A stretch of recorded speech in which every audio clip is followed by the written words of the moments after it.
भूतिया होटल, कमरा नंबर 306। रहस्य और डर के साथ। विक्रम एक घुमक्कड़ और ब्लॉगर था जिसे रहस्यमयी जगहों पर जाना पसंद था। इस बार वह एक सुनसान इलाके में पहुंचा जहां सिर्फ एक ही होटल था। Hotel blue moon.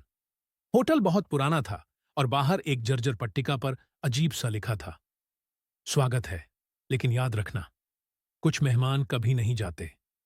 विक्रम को अजीब तो लगा, लेकिन वह अंदर चला गया।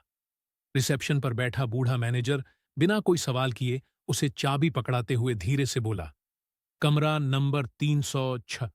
और एक बात, अगर रात को कोई खिड़की पर दस्तक दे तो मत खोलना। विक्रम हंस पड़ा। क्यों? कोई भूत आ जाएगा? बूढ़े आदमी ने बस उसकी आंखों में देखा और बोला, यहां भूत नहीं रहते, पर कुछ लोग कभी जा नहीं पाए। कमरा अंदर से साधारण था, लेकिन एक अजीब सी ठंडक महसूस हो रही थी। दीवारों पर पुरानी पेंटिंग्स लगी थीं और उनमें से एक पेंटिंग पर विक्रम की नजर टिक गई।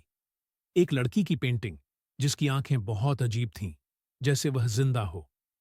रात के 12 बजे अचानक कमरे की लाइट झपकने लगी। बाथरूम से पानी गिरने की आवाज आई। विक्रम ने जाकर देखा, नल बंद था, लेकिन आईने पर उंगलियों के निशान थे। हेल्प मी लिखा हुआ था। अचानक कमरे की खिड़की पर दस्तक हुई। ठक ठक ठक। विक्रम के रोंगटे खड़े हो गए। उसे बूढ़े मैनेजर की बात याद आई, अगर रात को कोई खिड़की पर दस्तक दे तो मत खोलना। लेकिन जिज्ञासा से मजबूर होकर उसने धीरे से पर्दा हटाया।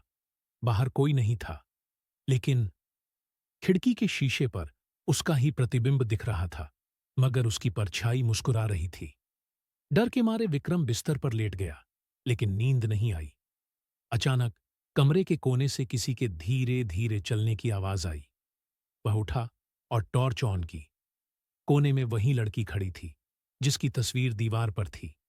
उसके चेहरे पर हल्की मुस्कान थी, लेकिन उसकी आंखों में गहरा अंधेरा था। तुम यहां क्यों आए? लड़की ने फुसफुसाते हुए पूछा। विक्रम चीख पड़ा और दरवाजे की ओर भागा, लेकिन दरवाजा अंदर से बंद हो गया था। उसने तेजी से लाइट जलाई। लड़की गायब हो गई। सुबह होते ही विक्रम रिसेप्शन पर पहुंचा और बूढ़े आदमी से पूछा, यह होटल इतना अजीब क्यों है? बूढ़े आदमी ने गहरी सांस ली और कहा, कुछ लोग यहां से जा ही नहीं पाए। क्या मतलब?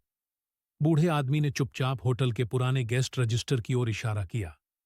विक्रम ने उसमें देखा, कमरा 306 में रुके हुए सभी लोगों के नाम लिस्ट में थे, लेकिन उनके सामने गायब लिखा हुआ था। और सबसे डरावनी बात, लिस्ट में आखिरी नाम था, विक्रम वर्मा। विक्रम का दिल जोरों से धड़कने लगा।